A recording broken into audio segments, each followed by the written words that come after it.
todos. Eu cumprimento a igreja com a paz do Senhor, amém? Amém. Primeiramente eu quero agradecer, as pessoas que vieram nos visitar nesta noite. Eu creio que foi o Espírito Santo que aqui enviou vocês, porque só Deus conhece o nosso coração. Eu quero agradecer a vida do Albano e Gislaine, que Deus abençoe. Essas portas vão estar sempre abertas, assim que Deus tocar nos seus corações, amém? Também Cidiléu e Algisa.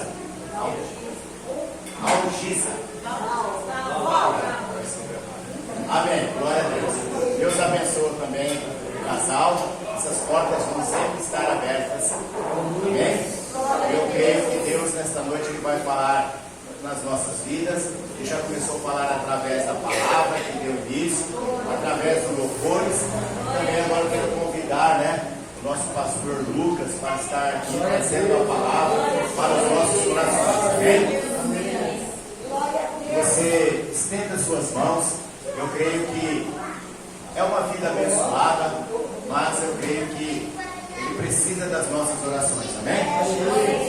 Senhor Deus, soberano Pai, Deus Todo-Poderoso, neste momento, Espírito Santo, eu coloco a vida do Lucas diante da Tua presença. Senhor Deus, que ele seja um vaso, Senhor, nesta noite, que ele venha trazer, Senhor, a palavra do Senhor para os nossos corações, e que cada vida aqui possa sentir o tocar do Espírito Santo, através deste vaso, no nome de Jesus Cristo. Eu quero louvar e agradecer, no nome do Pai, do Filho e do Espírito Santo. Amém. Glória a Deus. Salve na igreja com a paz do Senhor Jesus, amém?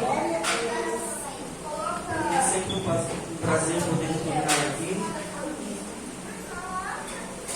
e ver o quanto Deus tem sido maravilhoso nas nossas vidas, Eu sempre digo para a pastora que continua sendo a minha casa, a senhora sempre, a senhora e sua família, sempre terão o respeito e a consideração. Eu devo muita gratidão e muita honra a vocês. Muita mesmo. Bom revê-los. Para quem não me conhece, sou o pastor Lucas, pela misericórdia do Senhor. Eu quero nessa noite entregar uma mensagem de Deus para a tua vida. Amém? Você que trouxe o exemplar da sua Bíblia Sagrada, por gentileza, abre o livro de Gênesis.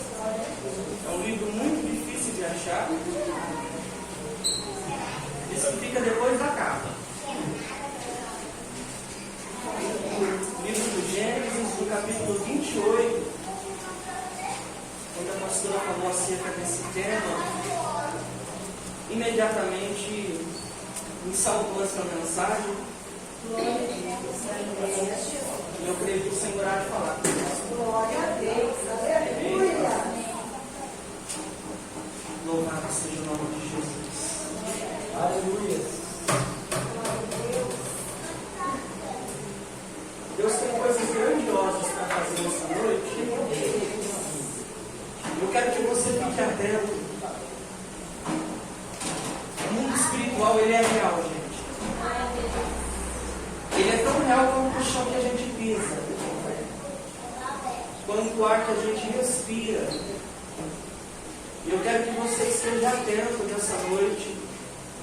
Esteja em espírito de intercessão. Às vezes a gente não entende a dimensão do que é estar dentro de um lugar buscando e adorando a Deus. Fique em espírito de intercessão. Não sei porque o Espírito de Deus está falando isso, mas existe livramento da parte de Deus hoje.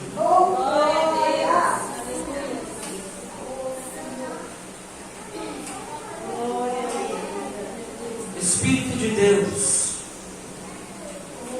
Enquanto nós estamos neste lugar de culto, a tua palavra diz que o Senhor dará ordem aos teus anjos ao nosso respeito.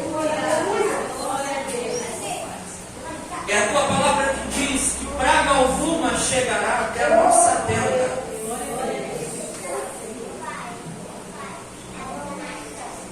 Toda seta que voa de dia e toda peste que caminha na escuridão, pelo poder do teu nome, agora nós damos uma ordem debaixo do nome que está sobre todo nome, o nome de Jesus.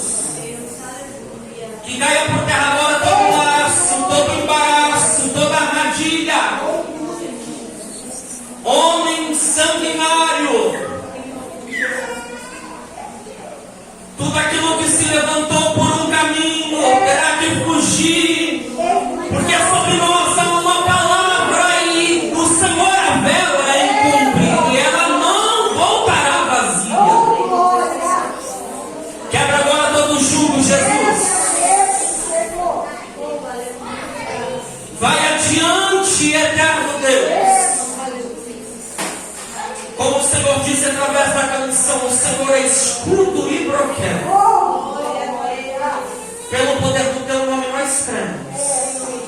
E já glorificamos o teu nome. Porque o Senhor é quem diz na tua palavra que o Senhor trabalha por aqueles que te confiam. Em nome de Jesus, amém e amém. Louvado seja o nome de Jesus. Livro do Gênesis, capítulo 28, a partir do versículo 10.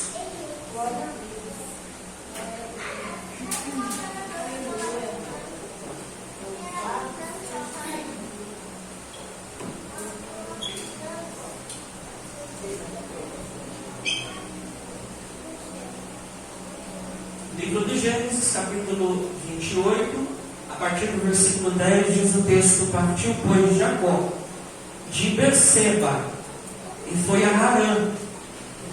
E chegou a um lugar onde passou a noite, porque já o sol era posto, e tomou uma das pedras daquele lugar, e a pôs por sua cabeceira, e deitou naquele lugar, e sonhou. E eis era posta na terra uma escada, cujo topo tocava nos céus.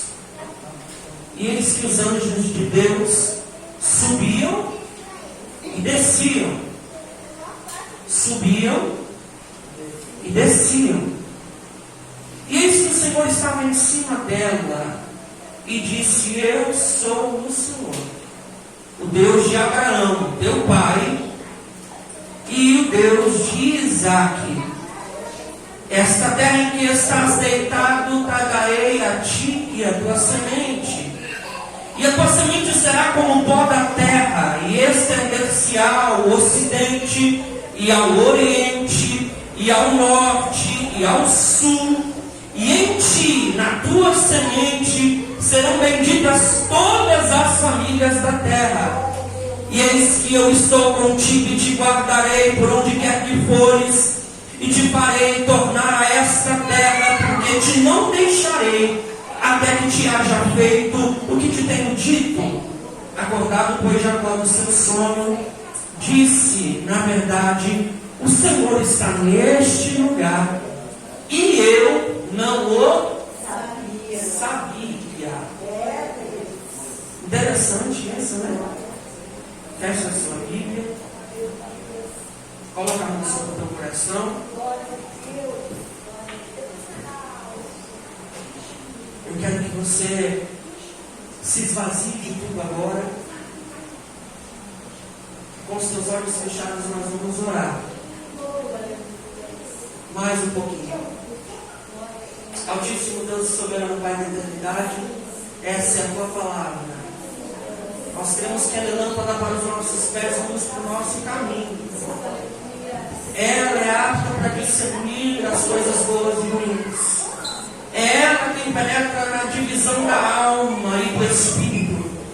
É ela quem faz separação entre juntas e medulas. Tua palavra é pão para os que têm fome. Tua palavra é fonte que jorra a vida eterna para os que têm sede. Tua palavra, meu Senhor Jesus, é o que nos guia, nos consola, nos exorta, nos ensina. Tua palavra nos cura, nos liberta. Tua palavra é poderosa e eficaz, meu Pai. Eu quero lhe pedir nessa hora, fala conosco e não te cales, meu Senhor, porque toda a honra e glória será dada ao teu santo nome. É o que te pedimos e em nome de Jesus te agradecemos. Podemos aceitar em nome de Jesus.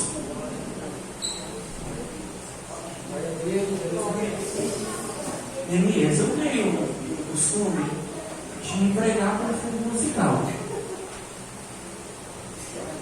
Se eu puder me ajudar, glória a Deus. Gente, para que a gente possa entender o que acontece no versículo 28, eu quero trazer um pouquinho da história, um pouco de quem é Jacó para vocês.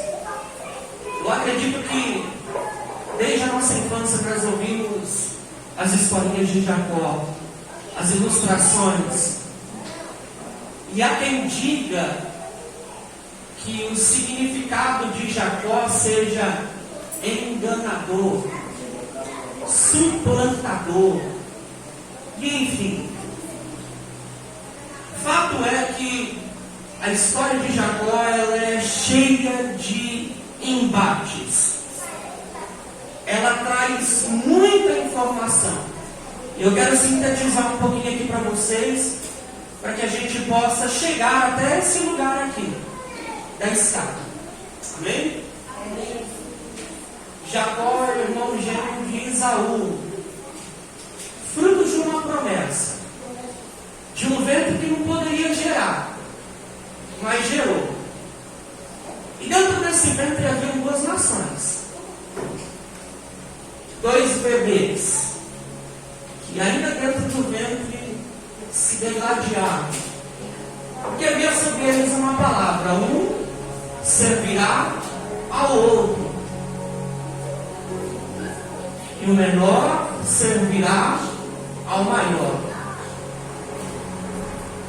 Pois bem, eles nascem, e há uma peculiaridade no nascimento, porque ao nascer, comumente o médico ele retira um bebê, dependendo da situação em que o ventre, em que os bebês são gerados, eles furam primeiro uma bolsa, removem o bebê, depois tiram o outro, mas nessa ocasião eles estavam dentro de uma mesma bolsa, dentro de um mesmo espaço. E a Bíblia vai dizer que ao nascer, um se apega ao calcanhar do outro. E a ideia aqui não é falar sobre quem veio primeiro, porque nós entendemos que muitas vezes quem ri por último ri melhor, e que algumas vezes as ordens se invertem, e quem está por último vai para primeiro, e quem está em primeiro vai por último. O problema é que, com o passar dos anos, com o desenvolvimento desses meninos, e eu acredito que isso ocorra, muito embora as mulheres e os pais tendem a dizer: não, nós amamos igual. Há sempre uma preferência, há sempre aquela raspinha do tacho que a gente diz: esse daqui, meu coração é mais voltado para esse. Isso é normal, gente. O problema é que dentro desse contexto familiar, isso gerou um problema. Por quê? Porque Esaú era do jeito que o pai queria. Esaú era um moço parrudo, era um moço de batalha, era um moço que ia para o mato, que ia caçar. Era um moço que tinha todas as qualidades e requisitos, era um moço que atendia às expectativas do pai. E isso fazia com que Isaac automaticamente olhasse para ele de uma maneira diferente a olhar para Jacó. Que grande problema nós temos aqui, né? É difícil quando dentro desse contexto a gente percebe que um tem todas as qualidades e requisitos, enquanto o outro, eu visualizo essa situação. Jacó talvez não era um menino que tinha força, que talvez não era um menino que sabia utilizar o arco e flecha, ou talvez uma lança, mas ele queria ter a atenção do seu pai. Ele queria de vez em quando ser olhado por seu pai com admiração, e não era. E aí o que acontece? Nós temos aqui, dentro desse contexto, uma casa dividida entre um pai que mima muito o seu filho querido e um outro que é desprezado e, quem sabe, tem as suas necessidades supridas pela sua mãe. E eu preciso dizer isso para algumas pessoas que estão aqui. Talvez você tenha crescido dentro de um contexto em que você se viu obrigado a cumprir ou a suprir as expectativas que colocaram sobre você. isso vai martelando tanto dentro da nossa cabeça. Eu preciso agradar. Eu preciso atender a expectativa dele. Eu preciso fazer aquilo que alegra o seu coração. E muitas vezes a gente vai deixando a nossa identidade de lado para agradar as expectativas dos outros. Isso é dentro do contexto familiar, isso é dentro do nosso escritório, isso é dentro do ambiente de trabalho. E eu preciso tranquilizar o teu coração nessa noite e dizer para você que você não tem por obrigação atender as expectativas das pessoas. Deus te chamou do jeito que você é. E antes mesmo que você fosse trazido à vida, o salmista vai dizer que antes mesmo que ele se formasse no ventre da mãe, ainda quando ele era uma substância uniforme, sem forma, todos os dias da vida dele já estavam escritos no livro da vida.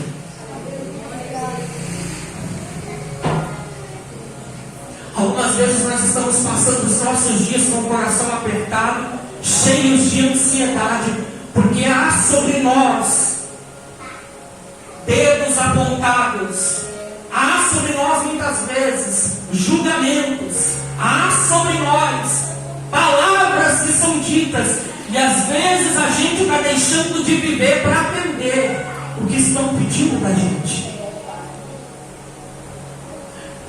Deixa eu contar uma história para você. Eu não sei talvez se você já tenha lido isso, mas há sempre aquela ideia: passou dos 30, não teve filho ainda, por quê? Está com 40, não se casou ainda, por quê? Terminou a escola, está com 18 anos, não fez faculdade ainda, por quê? E aí essas indagações vão fazendo com que a gente viva nesse relógio caótico e neurótico que as pessoas colocam sobre nós. Essa casa, esse ambiente familiar é dividido. E o problema desse cenário aqui é que mais cedo ou mais tarde um problema vai acontecer. Por quê? Jesus vai trazer um princípio nos evangelhos onde ele diz que todo reino dividido contra si não subsiste. Toda casa dividida não prospera. Diferenças, na verdade, não são feitas para separar. Diferenças são feitas para serem discutidas, debatidas e gerar ainda mais união. Não é porque o outro não nos agrada que a gente tem que colocar ele distante de nós. Talvez a diferença dele vai nos aperfeiçoar como pessoa, como cristão, e quem sabe nos fazer crescer e ter maturidade. O problema aqui de Isaac é que ele está dizendo: vem Esaú, meu filhinho, e Jacó, fica aí, você não atende, você não me alegra, você não é do jeito que eu queria, então fica aí. E é esse que é o problema. Deixa eu te dizer, na nossa caminhada Deus vai colocar gente que a gente não é muito com a cara, que a gente não gosta muito, que a gente não se identifica, que o santo não bate, mas é Jesus dizendo: eu estou te aperfeiçoando como pessoa, porque eu quero te ver prosperar. E só prospera quem entende um processo. Processo muitas vezes vai fazer você ter dor de cabeça com alguém, vai fazer você ficar coçando, vai fazer muitas vezes a tua mão arder, vai fazer você querer gritar, vai fazer você querer muitas vezes ter alguns embates. E Jesus vai estar te ensinando o tempo todo: aprenda a amá-lo do jeito que ele é. Dá problema, mas eu te confiei. Não é do jeito que você sonhou, mas eu te confiei. Não está suprindo as suas expectativas, mas eu te confiei. Deixa eu dizer uma coisa para você: os processos da vida vão aperfeiçoar E aquilo que um dia você rejeitou pode ser justamente aquele que vai te trazer mais alegria e mais orgulho. Ah, Isaac, se você soubesse o que vai acontecer em Jaboque, você não desprezaria Jacó. Ah, Isaac, se você soubesse o que vai acontecer nessa caminhada até a casa de Labão. Se você soubesse, Isaac, certo dia, quando os fins dos dias de Isaac já estavam chegando, o corpo cansado, a visão turva, prestes a dar a bênção da primogenitura, Jacó entende que passou uma vida inteira tentando chamar a atenção do pai, sendo quem ele era, e não conseguiu. Então ele tem uma ideia junto com a sua mãe. Faz o seguinte: pega uma roupa do teu irmão, com o perfume dele, engrossa a voz, e aí você vai chegar lá onde o seu pai está. Ele não está te enxergando mesmo. E aí você vai ter que se passar por alguém que você não é, para receber uma bênção que na verdade não deveria ser para você. Oferece um pouquinho de guisado para o teu irmão. E o plano vai dar certo. E eu preciso te abrir os olhos aqui para duas coisas. Primeiro, Esaú está no campo e a Bíblia diz que ele tem fome.